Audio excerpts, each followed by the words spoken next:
I just finished setting up a 4-post lift in my Rymall Nor'easter greenhouse slash solar powered workshop. And I call it my solar heated workshop because when it's 35 degrees out, if the sun's out, it's about 80 degrees in here.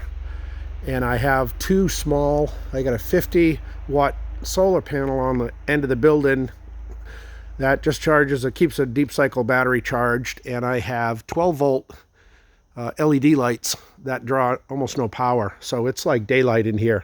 So I basically got free heat and free electricity for lighting. I do have a generator for some electricity, and I do have a wire run from my house, primarily to use when I'm raising the lift up. But one of the things that I just want to share on the lift was a couple of good ways to prevent yourself from getting killed under the lift.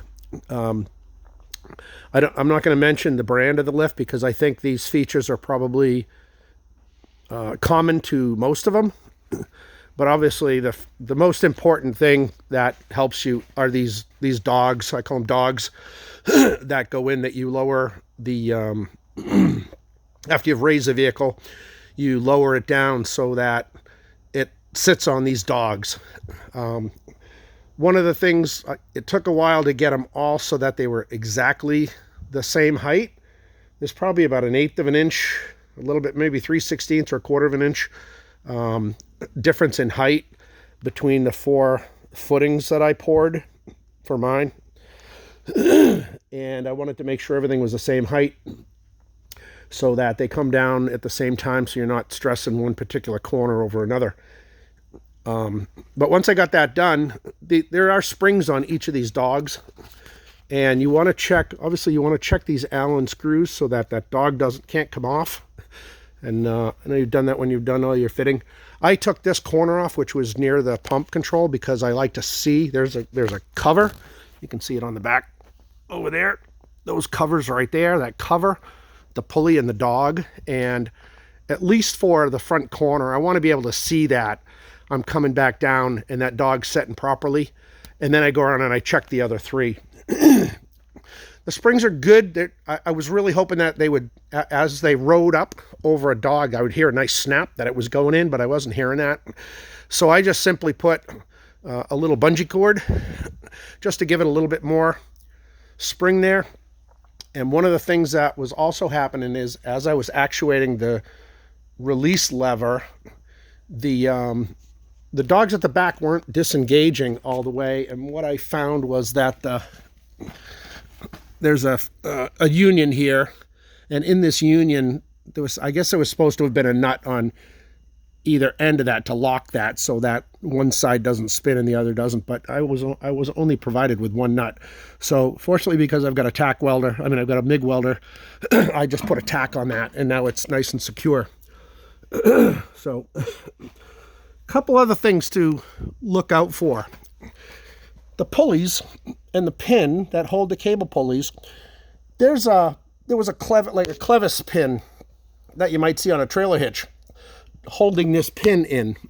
And during assembly, when the cables were slack, that pin was actually popping out, and that pin right there, the big pin that holds the cable pulley in place, was dropping right out. So I replaced it with a couple of big cotter pins, you can see there, so that can't happen. But on the other end, where you've got 2 pulleys, you can see the pins I'm talking about up there. They fell out multiple times when I was putting this together, which was really disconcerting. So because I've got the MIG welder, I'm gonna tack weld across here to prevent those from falling out. That was a big concern. The other thing that was happening, or that I noticed when I was assembling, on the piston, there's a big nut to hold the piston rod to the cables, and then there's a lock nut. And I just happened to grab them as I was putting it together, and both of those were loose. They hadn't been pre-tightened at the factory. So what I did was I put some Loctite, some green Loctite on that nut, and I screwed that in nice and tight.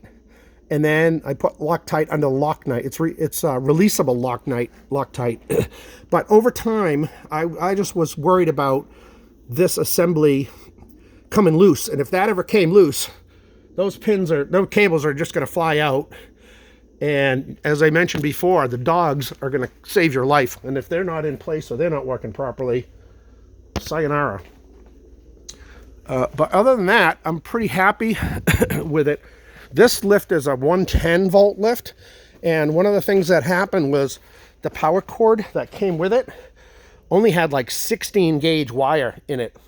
So as short of it was only maybe 4 or 5 feet long. It was heating up a lot to the point where that 16 gauge wire melted inside of here. And after, a minute of operation, the lift became unfunctional. So when I pulled it apart, I saw the wires were just burned right through like a fuse, and the insulation was melted. So I replaced it with some Romex. That's 12 gauge solid conductor. This is a little relay right here. You can just pull it out. The wires that are going to the motor, fortunately, are a heavier gauge. They're stranded wire, but they seem adequate. And this switch right here didn't really, I think what ended up happening was I think this thing has pretty much welded itself on. So I've got to replace this. So in the meantime, when I plug it in, it goes up and I have to unplug it. Otherwise it'll go up and hit the ceiling. Well, I have a pretty high ceiling here. I still got another foot where I could go up on the truck here. But as far as working on the truck, I've already got it too high. The other thing that I do is I have a couple of levels, magnetic levels, that I just keep stuck to the lift, so that if for whatever reason, because I'm not on a fully poured concrete floor, if for any reason I got some heaving due to ice in the ground in the winter here in New Hampshire, I was concerned about that. The reality, though, is we've had some pretty cold days up here, and because the greenhouse stays warm in here, my ground hasn't even frozen yet. So this has been up for a few days, and nothing's moved. That's it. Try to keep everybody alive. Enjoy your lift. I'm going to enjoy mine.